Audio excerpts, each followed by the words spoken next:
বন্ধুরা, আবার সকলকে একটা নতুন ভিডিওতে স্বাগত জানাই। আর আজকে আমি ওবেলা ঘুরে এসেছিলাম বেলুম কেভস। এইবেলা বেরিয়ে পড়েছি তারপাত্রিটাকে ঘুরে দেখার জন্য, তারপাত্রিটাকে এক্সপ্লোর করার জন্য। তারপাত্রি একটা সুন্দর জায়গা।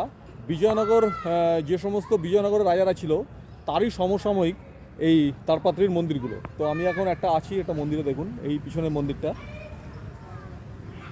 প্রায় 15 থেকে 16th সেঞ্চুরির মধ্যে এই বিজয়নগরের সময়ে এই তারপাত্রিতে এই সমস্ত মন্দিরগুলো তৈরি হয়েছিল। এবং প্রত্যেকটা মন্দিরই খুব সুন্দর কারুকার্য খচিত, দ্রাবিড়ীয় স্থাপত্য। এই যে মন্দিরটা দাঁড়িয়েছে দেখুন।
আমি এখন চলে এসেছি তারপাত্রির আরেকটা মন্দিরে, বুগ্গা রামা লিঙ্গেশ্বর টেম্পল।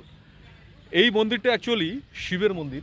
ওই ভেতরে বিকাল 5টায় খুলবে, 11টা পর্যন্ত খোলা থাকে সকালে, এবং বিকাল 5টা থেকে 8টা পর্যন্ত আবার খোলা থাকে।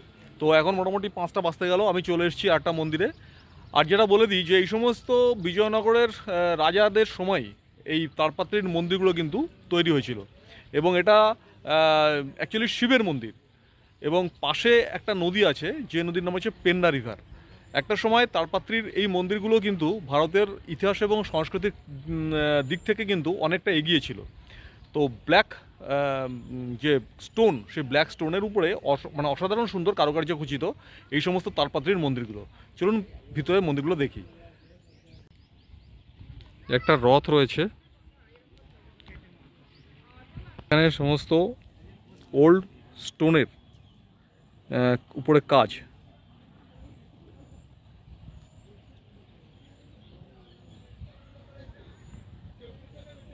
সাউথ ইন্ডিয়ায় কিন্তু অনেক মন্দিরে ঢুকতে ছেলেদের কিন্তু ধুতি পরতে হয়, কিন্তু তারপাত্রির এই সমস্ত মন্দিরগুলোতে প্যান্ট শার্ট কিন্তু অ্যালাউড।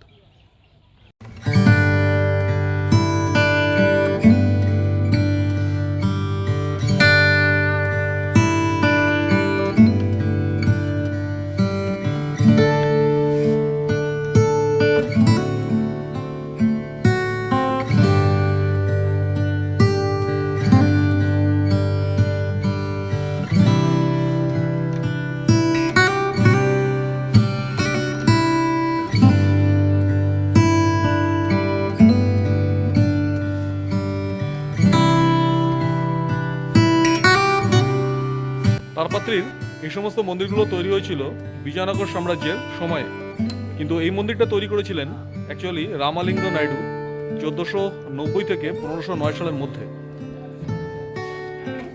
দেখুন মন্দিরটা। এবং তারপাত্রিতে যতগুলো মন্দির আছে তার মধ্যে এই মন্দিরটা খুব বিখ্যাত মন্দির, এটা আপনারা একবার ভিজিট করবেন। তারপাত্রির মন্দিরগুলোতে আসতে গেলে হয় আপনাদের সকালে আসতে হবে 11টার মধ্যে, আর না হলে বিকাল 5টার পর 8টার মধ্যে।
পেন্না রিভার, মন্দিরের পেছনে রয়েছে পেন্না রিভার।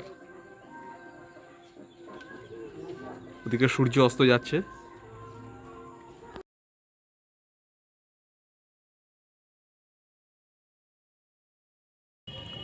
চিনতলা রানী মন্দির।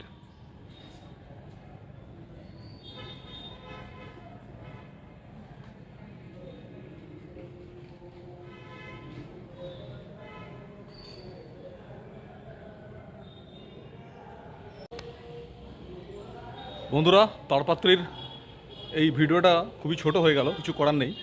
এই দুটো মেন মন্দির আপনাদের দেখালাম। আর তারপাত্রীতে আপনারা কিভাবে আসবেন, কি করে এখানে মন্দিরগুলো দেখবেন, দর্শন করবেন, সেটা আমি বলে দিচ্ছি। আপনারা তারপাত্রীতে আসতে গেলে আপনাদের বিজয়ওয়াড়া থেকে অথবা হায়দ্রাবাদ থেকে আসতে হবে। ট্রেনও পাবেন, খুব কম ট্রেনই আছে, আপনারা একটু অ্যাপে দেখে নেবেন। আর বাসে করে আসলে বিজয়ওয়াড়া থেকে তারপাত্রী আসতে গেলে আপনাকে নামদিয়াল হয়ে ঘুরে আসতে হবে। আর ট্রেনে আসলে আপনি সরাসরি তারপাত্রী চলে আসতে পারবেন বিজয়ওয়াড়া থেকে গুন্টুর হয়ে। আর তারপাত্রীতে আপনি থাকার মতো যে সমস্ত হোটেলগুলো রয়েছে, সেগুলো যে তারপাত্রীতে যে থাকার মানে যে মেন যে স্পটটা, মানে মেন যে বাস স্ট্যান্ড, এই মেন বাস স্ট্যান্ডের আশেপাশে আপনারা কিন্তু অনেক হোটেল পেয়ে যাবেন এবং ওখানে খাবারও অনেক হোটেল পাবেন। তো আমি ওখানে যেমন কিছু লজ আছে, ওখানে কিছু হোটেল আছে, কিছু ফোন নাম্বার দিয়ে দেবো ডেসক্রিপশন বক্সে, আপনারা দেখে নেবেন। আর আমার হোটেলটারও ফোন নাম্বার আপনারা পেয়ে যাবেন ডেসক্রিপশন বক্সে। তারপাত্রীতে পায়ে হেঁটে আপনি সমস্ত কিছু ঘুরে দেখতে পারবেন, এখানে অটো ভাড়া করার কোনো দরকার নেই। আর তারপাত্রীতে কেনাকাটার মতন সেরকম কিছু নেই, কিছু মিষ্টি আছে। আর এখানে ফলটা দেখলাম খুব সুবিধা, ফল যেমন অনেক কটা ফল, মানে প্রায় আপেল, কমলা, আঙুর প্রায় অনেক দিন মাত্র 50 টাকা নিয়েছিল।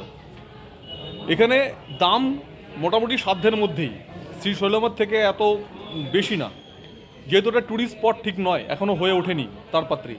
তো আপনারা একবার তারপাত্রী ঘুরে যান। যদি আপনারা বিজয়ওয়াড়া আসেন অথবা হায়দ্রাবাদ আসেন, সেখান থেকেও আপনারা এই তারপাত্রী আর বেলুম কেভসটা কিন্তু ঘুরে যেতে পারবেন। তো আর যদি কিছু জানার দরকার থাকে অবশ্যই আমাকে কমেন্ট বক্সে লিখে জানাবেন, আমি উত্তর দেওয়ার চেষ্টা করব। আর হ্যাঁ, চ্যানেলটা ভালো লাগলে অবশ্যই চ্যানেলটাকে সাবস্ক্রাইব করবেন। আর যারা ইতিমধ্যে সাবস্ক্রাইব করেছেন তাদেরকে জানাই অসংখ্য ধন্যবাদ। আর একটা লাইক দেবেন আর কমেন্টস করবেন, আর ভিডিওতে থাকবেন আর ভ্রমণে থাকবেন। তাই সকলকে আন্তরিক প্রীতিশুভেচ্ছা জানিয়ে এখানেই শেষ করছি তারপাত্রীর ভিডিও। দেখা হবে আবার নেক্সট ভিডিওতে।